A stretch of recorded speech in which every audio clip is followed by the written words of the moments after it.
Your party dashes in from the streets at the entrance of the courtyard of the manor itself. That's when the lightning strikes. The shadows give way for a moment. And at the top of the stairs, you see an ogre magi already completing the arc. What's up, nerds and nerdettes and wee little nerdlings all?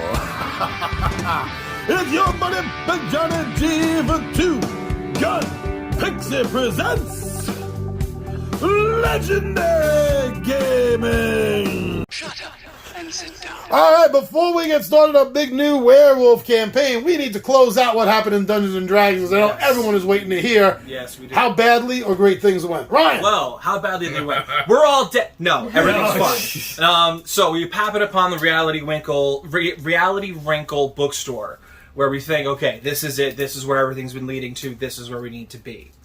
We start looking around. We see some figures up in the windows, and we think, okay, let's just go. Let's just we start to plan it out.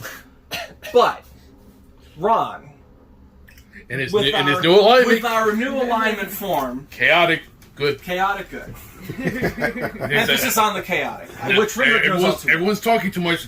Need for action. A lot of planning. Yes, there was a lot of sense of like, oh, there's ritual things over there. There was a tavern next door that would just smelled of gore, and decides, okay, Eamon's like, no more of this. We've fought enough. Let's just keep going. Barges down the door. Happens upon the bookkeep. That's it. Just the bookkeeper. That's all he is. He's the head of the store. That's it. He wants no part of this. He takes off to try to go back. The monk's like, nope, not dealing with this anymore either. He charges in. And I don't know how the guy didn't just melt from the sheer intimidation of the fighter. Oh, yeah, that's right, because I was in were-rat mode, so yeah. Yeah, it's just like the guy is shaking to the point where it's like, he's just going to drop dead any second. Didn't you embiggen him before he kicked the Not this time. It wasn't going, and that was a couple of sessions ago trying to get into the church. That was it, trying to barge down the door. Right, yeah. That was the Rinrick the Enlarger did not do any enlarging this time. Not this time. But so they start shaking down the shopkeeper, trying to figure out what's going on here, and that's when we have our friends, our not so friends, come barreling down the stairs from the top. Didn't an alarm go off all of a sudden? From the outside. And then everyone started pulling down the stairs. Yeah, it was after you guys had just decided to just break the door down. I think it was the wizard and the necromancer were outside. We go, oh, that's an alarm. That's not great. And so that's when, from the second floor descends I can never remember what they're called. Grimlock. The Grimlocks. And also I think some of the just regular old assassins. No, wasn't he like a magic user? Because he like we thought it was robes. Yeah, we thought it was robes, but they were using wands. They weren't using natural spellcasting. But anyway, so they descend. I think one of them uses a wand of burning tans. Scorching ray. Oh yeah, Scorching ray. That's right. Because he hits to just blow open the door. The shopkeeper is ashes. He's cinders at this point. Oh. Yeah. Rinrick decides, you know what? I'm not going in the door. I'm going to spider climb along the outside of the wall. That's right. Oh yes. He's like, I'm just going to go to the second floor because there's something going on upstairs. I'm going to go upstairs and come down from the bottom. Boy, were you wrong. To the second floor. Boy, was I wrong. Because I look into the window thinking, okay, there would just be a couple of spellcasters, would be a couple of whatever, we'll be fine. No. What I happen upon is the most horrific looking amalgamation. If you've ever seen The Thing. Oh. And you know the scene where there's 3 or 4 of them all mashed together in this amalgamation of flesh and gross and everything. That's what I see. And barely managed to resist the sheer madness this thing is giving off. So it's... Rinrick's out. Invisibility, go through the window, let's just get past this thing. Like, we gotta just get in there. And finally was able to manage to get through. It starts to look at the window where Rinrick's coming in, but the invisibility is like, I'm not hanging around, I'm just going to keep skirting around the area. Everyone else is downstairs, they're still fighting. I managed to get to the staircase, trying to figure out where to go. That's when the monk and the fighter finally get through and they get upstairs. And the fighter was fine. Yeah, I made my saving throw. The monk, however... The monk did not. And so the monk was convinced there was another one of these fleshy things behind him. And it was It Ament. was me. Oh, So now we're having to versus the contend. party. Yeah, we're having to contend with the unhittable monk. Who had mage armor from our necromancer? That's right. We My were AC going, was we're all 27. like boosting us with like mage armor. We're getting all these buffs. He goes in, and now he's even more unhittable. So he's fighting us. We're fighting the spellcasters. We're fighting their guards. It's Gibbering all Oh, yeah. the gibbering mouther. That's what it was called. And it's chaos. But it's the wonderful kind of chaos that Rinrix loves. So much so that he makes 4 more of himself. Mirror image. There's Rinrix everywhere. He's fighting the fighter. Then he starts babbling in the corner. It's cats and dogs living together. It's insanity. It's absolute insanity. But we finally managed to kind of quell everything that's going on, and everything goes quiet. And we think, okay, we're good. And we realize, okay, there's another floor downstairs. Let's go downstairs. Let's do the thing that all parties should do. Let's split the party. Christ. Perfect. Before we did We'll that, keep a pup. Oh wait, what did I miss? before we did that, I punched myself in the face. You did put yourself in the face. I rolled the condition that I rolled was I thought another gibbering mouther was on my head, like it dropped on my head, so it just boom. I think I did like half my health damage. I think you almost Like I got hit hard, By but yourself. then I knocked myself back into conscious. I knocked myself conscious. I'm like, all right, we're good. What happened? But yeah, so once everything cools down, we kill one of the gibbering mout. We got the gibbering Good mouther. gibbering. Yeah. And then somehow we found out that the sacrifice was in the basement. In the basement. But then the blessed Is up top. Is up There's top. a 3rd floor, so we think, okay, there's one. We have to deal with the head honcho upstairs, but we have to stop the ritual happening from downstairs. So I believe it was the necromancer, the wizard, and I think well, actually, I didn't even give you guys a choice. I started. you started going barreled downstairs. down. I'm like, You all right, followed I'll me. follow him. Yeah, so all the strong fighters are going downstairs, but that's okay. We never made it that far. Never made it that far because from above, the floor cracks, the ceiling cracks, and lo and behold, in front of us is another one of those purple tentacle monsters. The These wisps. Whist, the giant tentacle with the multiple tentacles around the outer rim. It actually breaks through the ceiling onto the second floor. The attic falls into the room Yes. where these guys are now stuck in. And so now it's the fighter and the monk are downstairs. They just hear thud. And the wizard, the ranger, and the necromancer are on the 2nd floor, having to contend with this whist. To which I believe... I remember. Oh, go I think on. I remember. Our ranger deciding. I thought that was... Wait, I think I know where you're going. Oh, okay. But I think there's one thing in between that. Okay, you go first. Where we start fighting the whist, and the floor starts to then give out There's like it's from kind of- below, because it's slowly just... Because it's wood. This whole building's made of wood. And there had been fire, and so it's like the structural integrity. It's not good. we're Wasn't all there, like, fighting in a acid? collapsing building. That was a different... Or was it Oh, maybe something there else? was I acid. thought there was like drops of acid or something. No. Oh, no. That was from the bottom floor. They saw the drops of acid because it came from the upper floor, again, weakening more of the wood, and so then the thing collapses through even more and just keeps dropping, and it crashes right through to the 1st floor, crashes through to the basement, Oh, okay. and the ranger's like, I'm done with this. Summons the javelin of Thor, Oh, that's right. Lightning and the basement's made of stone. the thing that he could not miss with. He misses. Well, yeah, he missed the first time. He missed the first time, but then he got it the second time. Because the second time it just starts bouncing around the stone walls. Yeah, it was because the first time he missed, he actually blew up the staircase. Annihilated Yes, the staircase. yes, the staircase is Gone. like we had to climb back up. Yeah, literally, I had to like grab you and just kind of like flip And you then up at there. this point, you were enlarged because I think at one point I did decide, okay, I need to. Get At one point, I forget when that happened. According to the photographs, yes. Yes, I do say that there was. I do have notes here for an enlargement at some point. I think it may have been right before the wisp was summoned. Right. Because there's that. I think that was what helped you climb back up. Yeah, well, I flipped him up. Yeah. I was on the verge of climbing back up, and then everyone And then just the- came. Everyone came The wisp crashing. collapsed down. I fell down. The thing goes into the basement, killing the sacrifice, and also the cultist that was down there with him. That works. It works, but not what we were looking for. But it does work. And finally, so the wisp goes crashing to the floor. It's in the basement. We just unload on this thing. Magic missiles, more javelins, more arrows, just everything we have till finally is just laid waste. Yes, but somewhere in between, somewhere as this is all going on, we're also fighting the Blessed. Well, after the whisk crashes through to the bottom floor, that's when the Blessed starts attacking us from the hole in the third floor just starts casting down onto us from there. But I mean, after that point, we're all focused now because she's the last one. The Blessed is the last one left, and it ends up being not a problem at all.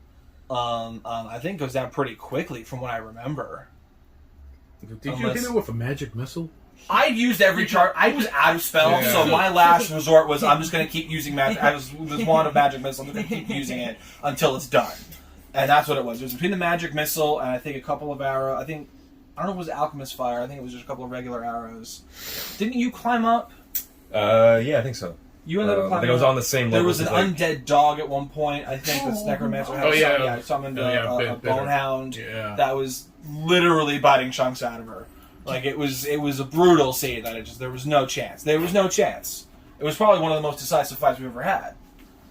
That's rare. And it's rare that we get into it without someone on the cusp of death. Like the most damage that happened was you against you. Net win. Net win. We figure out this. Hey, we took care of it. We stopped the ritual. This town still sucks. Yeah, your hometown's rough. But it's gone downhill. I leave and everything goes to shit. Yeah. But we were handsomely rewarded by the townsfolk. The festival's still going on. We found out from the tavern that there was like a ritual circle of like the other rogues like kind of sat in like a precarious position. One of which was like slumped over. Yeah, there was a summoning circle in the tavern next door that was like the ritual was done. It would have been done had this person not slumped in the wrong direction. Oh. Couldn't tell if it was on purpose or if they just happened to, I don't know, drink something the wrong way. Yeah. They just kind of did that. So we were on the verge of like this is not going to go well, and then we Mr. Magoo'd our way into hey, everything seemed to work out in the end. But so we think this could be the end of whatever incursion this was supposed to be. We used Speak with Dead to try to get some answers out of the Blessed, who didn't give us much. Bringing forth a new world. Yeah, the goal was to bring forth a new world and claims that the buck stopped with her. But that's where things stand. We are getting a feast, though. We are getting a feast in our honor. There we go. And a lot of loot. That's what I'm talking about. And we still have the deed to the halfling house. It's useless to me. No, not to me. Oh, was it a no? I thought they were halfling. No. Oh, they were gnomes? Yeah, Oh, it was a even gnome. better. Yeah. Even better. because he had a penny of Carl. Painting of Carl, that's right. He did have a Carl painting. I'm very at home then. Yeah. Rinrick loves that spot. He's not going home. So moving forward then, when we return to D&D, you guys are going to have a settlement. You're not going to be murder hobos anymore. You're going to have a place to live, a place to train, to do business. And I'm going to be allowing all of you to make secondary characters Right. to specifically be your city characters for when your main characters have to go out on these long-ass quests.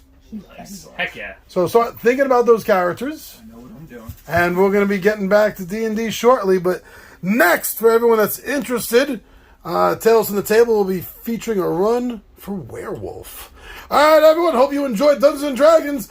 We're Big Giant G and the 20-Sided Warriors. We are out of here.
Bye.